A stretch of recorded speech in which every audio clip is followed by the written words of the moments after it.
Hello everyone, in this video I'm going to show you how to download and install the new app in the Instagram app which is called Threads here, and also I'm going to show you how to connect the Threads app to Instagram here.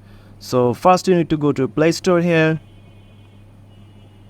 After going to the Play Store you need to search for Threads app here, and after searching the Threads app you will find the option Threads and Instagram app.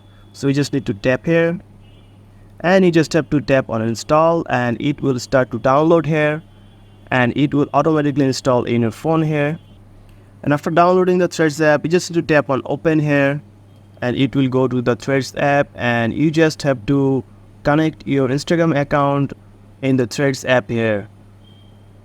So it automatically connects to my Instagram account. As you can see, this is the current account that I'm logging with my Instagram. So if you don't have an Instagram account, you can just tap on switch accounts to create a new account in the Threads app here. So but for now I'm just going to use my current Instagram account here. So I'm going to log in with my Instagram account, and it will log into my Instagram account with the Threads account here. So that's it guys, this is how you download and install the Threads app in your phone here. So if you found this video helpful, please subscribe to this channel, and thank you for watching.